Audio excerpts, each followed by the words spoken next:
नमस्कार साथियों। पशु परीक्षण एग्ज़ाम 3 दिसंबर में हमारे कुछ क्वेश्चन रह गए थे। आप उनको अब देख लें, अच्छे क्वेश्चन हैं। समय के अभाव के कारण नहीं करा पाए, अब देख लें आप। और आपसे निवेदन रहेगा, आप चैनल को सब्सक्राइब करें, लाइक करें, अधिक से अधिक कमेंट करें।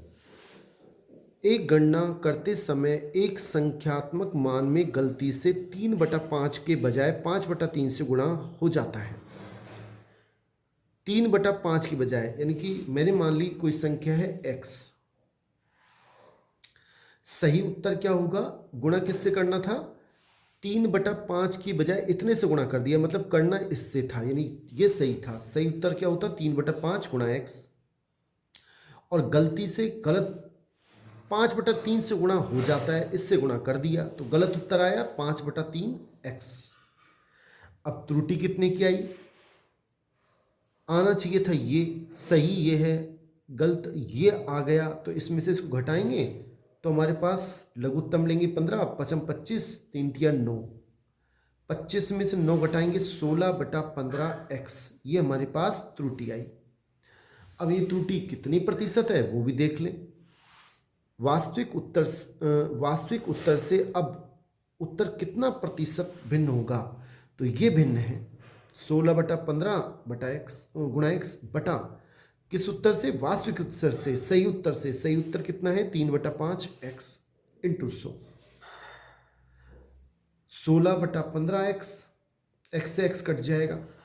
16/15, 5 ऊपर 3 नीचे इंटू 100।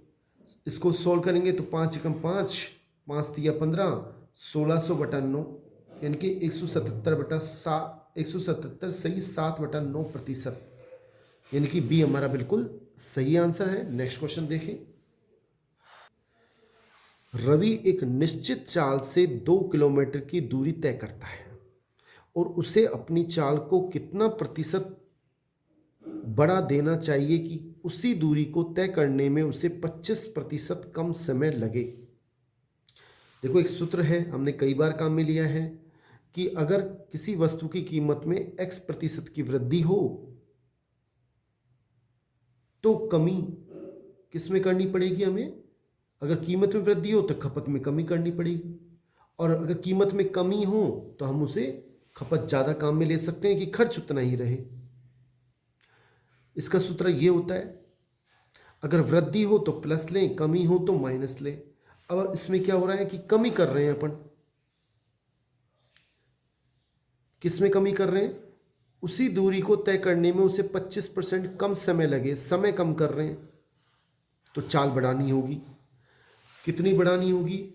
x बटा कितने प्रतिशत बढ़ानी होगी चाल को? तो इसका सूत्र क्या रहेगा? अगर कम कर रहे हैं तो माइनस लेना है, अधिक कर रहे हैं प्लस लेना है। x के स्थान पे 25/100 माइनस 25 इंटू 100, यानी 25/75 इंटू 100। 25 एकम 25, 25 तिया 75, 100/3 यानी कि 33 सही, 1/3% सही आंसर है। डी हमारा बिल्कुल ठीक आंसर। नेक्स्ट क्वेश्चन देखते हैं साथियों। एक क्वेश्चन देखें, ये भी बहुत अच्छा क्वेश्चन है। एक दुकानदार प्रत्येक वस्तु पर 15%, 10% की क्रमिक छूट देता है। उसने अपने मित्र को कुछ अतिरिक्त छूट दी और अंकित मूल्य 4000 की वस्तु के लिए उसे मित्र ने 2907 रुपये चुकाए। उसने मित्र को दी गई अतिरिक्त छूट का प्रतिशत ज्ञात कीजिए। मैंने मान ली कि उसने अतिरिक्त छूट x% दी। अब मित्र को कितने पैसे देने पड़ेंगे? 4000 अंकित मूल्य है, पहले 15% की छूट दी तो 100 में से 15 घटाओ, 85% पैसे देने पड़ेंगे, यानी 85 इंटू बटा 100, फिर गुणा, फिर 10% की छूट और दी, कितने पैसे देने पड़ेंगे? 100 माइनस 10, यानी कि 90%, 90/100 पैसे देने पड़ेंगे, 90%। फिर x% की छूट दी तो वही जैसे इसमें घटा रहे हैं, 100 माइनस 15, 100 माइनस 10, 100 माइनस x/100, ये उसे पैसे देंगे और ये देने पड़ेंगे, और ये पैसे जो हैं वो 2907 रुपये के बराबर हैं, इतने चुकाए उसने। साथियों, क्या किया मैंने? 2 जीरो से 2 जीरो काट दी, 1 जीरो से ये 2 जीरो से 2 जीरो, 1 जीरो 2 जीरो से ये 2 जीरो, 4 जीरो ऊपर और 4 जीरो नीचे काट दिया। क्या बचा? 4 इंटू यहाँ 100 बचा, 5 से काटा, ऊपर 17 नीचे 20, ये 9 बचे, 100 माइनस एक्स बचे, ये इतने। 20 को मैंने इधर गुणा कर दिया और 4 गुणा 17 गुणा 9 वो नीचे ले आया। जब इसको हल करेंगे तो 100 माइनस एक्स बराबर 95 आएंगे, इसको हल करने पर 95 आ जाएंगे। तो x का मान कितना हो जाएगा, x को इधर लेके आओ, 95 को उधर लेके आओ, तो x बराबर हो जाएगा 100 माइनस 95 मीन्स 5, यानी 5% की अतिरिक्त छूट दी, यानी बी हमारा बिल्कुल सही आंसर है। नेक्स्ट क्वेश्चन देखते हैं साथियों। क्वेश्चन देखें, एक दुकानदार ने किसी वस्तु के अंकित मूल्य पर 20% की छूट देकर उसे 960 रुपये में बेच दिया। वह केवल 12% की छूट दे तो उस वस्तु का विक्रय मूल्य होगा। देखो मैंने मान लिया अंकित मूल्य 100 रुपये है, अब उसने 20% की छूट दी तो कितने में बेचा, 80 रुपये में।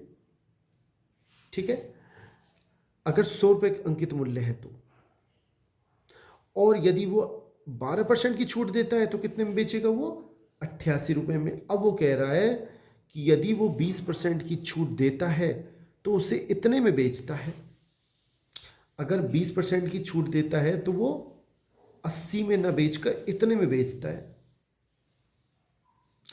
इसी प्रकार 88 में न बेचकर कितने में बेचेगा, वो विक्रय मूल्य हमें निकालना है। मैंने मान लिया x, इसको इससे गुणा करेंगे, इसको इससे गुणा करेंगे। 80x बराबर 960 इंटू 88, और इसको हल करोगे तो 1056, यानी सी हमारा बिल्कुल सही आंसर है। नेक्स्ट क्वेश्चन, किसी विद्यालय में विद्यार्थियों की कुल संख्या 750 थी। मैंने मान लिया कि उनमें से लड़कियों की संख्या x है और लड़कों की संख्या कितनी हो जाएगी, 750 माइनस एक्स, बाकी लड़के हैं। अब अगर लड़कियों की संख्या में 20% वृद्धि की, यानी x में वृद्धि की 20%, ये तो 120/100 हो गया, और लड़कों की संख्या में 11%, यानी 111/100, वो जो संख्या है वो 846 हो गई। 120 को x से करेंगे 120x, 111 को 750 करेंगे 83,250, ये 111x, और 100 लघुत्तम लिए वो इधर जाके 2 0 लग गई। 120 में से 111 घटाएंगे 9x, इसको इधर लेके जाएंगे माइनस का 1350 बचेगा, x का मान हो जाएगा 9 का भाग देंगे तो 150। अब जी की वर्तमान संख्या कितनी है, ये पूर्व संख्या है, इतनी थी, ये थी x, अब कितनी हो गई, 20% बढ़ गई, यानी कि 120/100। x का मान निकालिए 150 इंटू 120/100, यानी कि 180 हमारा बिल्कुल सही आंसर है। बहुत बहुत धन्यवाद साथियों, आप चैनल को सब्सक्राइब कर लें, मैं जिससे आपको अच्छी अच्छी वीडियो डाल सकूं। थैंक्स।